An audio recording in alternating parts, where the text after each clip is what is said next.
Hello everyone. You're getting this video from me because you're on the Intercessory prayer team, and it's really hard to kind of get together as a group in person. And so I wanted to stay in touch, and I thought this would be a good way for me to do that, to say hi in person to everyone and to give you kind of some updates here. I do consider this particular group or team the church's prayer warriors. Which means this particular group is active and engaged at all times. And I know many of you are, and I really appreciate that. This group actually originated from a group of people who were called and felt led to pray on Sunday mornings during the Sunday morning services. We have added other people who have not or cannot pray during that time, which is awesome. So I appreciate all of you on the team. Intercession really is praying for others. So our main focus is praying for others, praying for Connection Church and the region. And occasionally, one of us may need some urgent prayer ourselves, and that's fine. But the main focus of the team is for intercession for Connection Church and the Pottstown region. It doesn't mean other things can't be prayed for, but that's the main focus. The three main tenets, which most of you know from the guidelines, are confidentiality. We don't want any thing to get out. We don't want any gossip. And most times I would ask that anything that gets shared is firsthand knowledge. And once it's shared in this group, it doesn't need to be shared outside of this group. We also need unity in this group. So we have to have good relationships with each other, with everybody on this team, with every member of our pastoral staff and our other staff members at church, and not really have any unresolved conflicts. And then, like I said, our focus on prayer and intercession is on Connection Church and the Pottstown region. We have prayed during these times for other things, for Israel, for the nations, for the Middle East, and our country itself. So that's okay, but that's not the main focus of this group. And I just wanted to remind us of those things. And again, active and engaged and having good relationships with everybody is important, so we maintain a sense of unity in this group, especially since we're not all meeting all together all the time. And so I appreciate the unity we've had so far in this group over the years we've formed, and I'd like that to continue. The other thing I just want to note, most of you in this team know this, that prayer is a discipline, and it doesn't happen by accident. There could be distractions that keep us from prayer. There could be chatter. We can get involved in rabbit trails.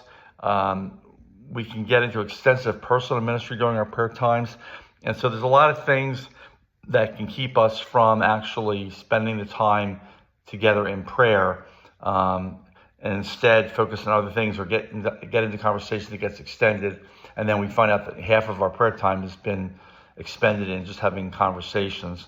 It's good to update people with things, so I think it's good to update people with the current information. I think it's good to pray for people sometimes if they need quick prayer, but the most of our time we want to just pray. And prayer is listening too, so part of the time in prayer also involves just listening. So there doesn't have to be a voice speaking all the time. It can be quiet.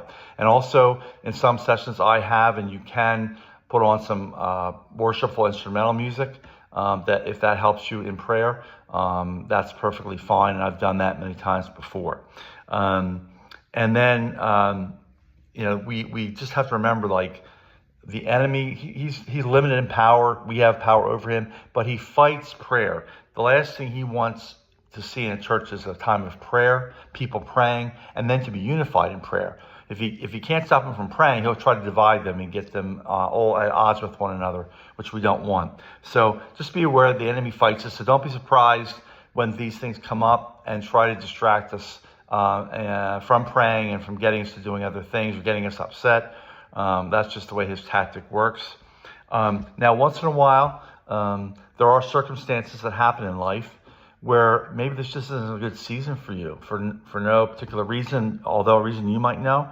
I don't need details, but I've had a couple people who've said, you know what, this is not a good season for me. I just need to be taken off the team for now. And then when I'm through this season and I feel I'm ready to get back on the team, I'll let you know. And I've had a couple people step off of the team for a while over the years, and then step back on. So if you're at a point where you're having some circumstance that is taking your focus away from this, it could be a strained relationship at home, it could be health issues, whatever it is, there's not a problem with just saying to me, hey, Steve, I think I should be taken off the team for a short time. When I'm ready to get back on, I'll let you know. And that's not a problem. That's better than being on the team and not being focused and active and engaged in the prayer time, because we're sharing with the pastors and staff that this team is praying pretty consistently and at any time. So just remember that it's okay to say, I need a break.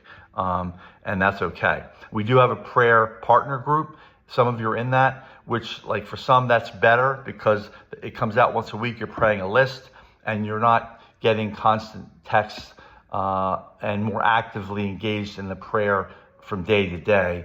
More so you're just praying at home on your own over a series of prayer requests. So for some that was better. And so I have a number of people that are prayer partners that don't feel led to be a part of this group. And that's okay too. And you can go back and forth. I wanted to communicate that there's just a couple things that I wanted to do that I thought would promote unity in the group, that would help us and help me to continue to keep in touch with everybody, even though we're praying at different times and different levels. But one of the things I'd like to do is, for those of you who do and can pray on Sunday morning during the services, I'd like us to have a joint time of prayer on September 7th, Sunday, September 7th at 10 o'clock, during the 10 o'clock service in the office where we normally pray. That way, we can connect with everybody who is or has a burden to pray on Sunday morning. We will pray together that day, together. I can give some instruction, but I think it'd be good for unity to have us all gather, so that sometimes, like, there can be certain services where you might be the only one praying. And that's okay. We've done that for a number of years, just prayed alone. But I prefer to have more people coming and for us to be unified. So just note on your calendar on September 7th, if you would note that we're going to all pray together during the 10 o'clock service. I know that means there won't be prayer during 8:30 and 11:30, but I felt like this was an important thing for us to do as a team, just to connect with one another. And if you don't and can't pray on a Sunday morning, that's okay. You don't have to worry about attending this, but this is more for people who do regularly pray or want to pray on a Sunday morning. The other thing is, I'd like to, because this is a service team and I don't get to see much, and we do have to step in. I do want people to be involved. So what I'm looking to do is have each person who's on this particular team serve at least once a quarter in person in prayer, whether it's on a Sunday morning time, a Thursday noon time, a Wednesday night time, or at the altar, praying at the altar. Just one time a quarter where you can say that you were involved in praying in person with other people. And if it was just alone on a Sunday morning, that's fine. So I'm looking for each member of this team to do that. If that's not something you can or want to do, you can always be a prayer partner. The other thing is, I have made exceptions. So some of you have health, family, there are other issues that truly make it almost impossible for you to come to any of these prayer times. I'm not taking you off this team. I've made exceptions. So if you have something like that, some of you already know I've granted you exceptions. But if there's any of the rest of you who have a hardship where it would be difficult for you to keep this, let me know, because I want the prayer team to be active and strong. And if there are circumstances where you can't attend any of these prayer times once in a quarter, let's talk about it, and we'll see what we can do. But I think that would continue to help people stay engaged in prayer and get to pray with other people, not just in the WhatsApp group. Again, it could be praying on Sunday morning, praying during one of our weekday times, praying at the altar is fine. And again, if you have an exception or an exemption you need because of issues, there's a couple of people on the team now who know, like, they have health issues and or other issues, and I'm not expecting them to do this. So anyway, I just wanted, so those are two things, September 7th at 10 o'clock, everybody to pray on Sunday morning who can, and who prays there. And then serving once a quarter, starting in the last quarter, October to December, like one time. And I'll just ask each of you to let me know. If you're not regularly praying and I don't see you, I'll just ask you to let me know when that time is that you've served. So anyway, I wanted to take a few minutes here. Didn't want to make this too long, but just to kind of give you an update, connect with you in person, even though we're not in person, it's a video, but better than by chat. So I thank you for serving. I bless you. And I just pray that, the Lord would use you mightily. We are prayer warriors, and I pray for all of you regularly because we're on the front line, and we are also open to attack as well. And we don't want to be preoccupied with that, but I do pray for you that God would release you and anoint you, protect you, so that you can effectively be a prayer warrior intercessor for Connection Church in the region. So thank you for listening. If you have any questions, feel free to let me know, text me, call me.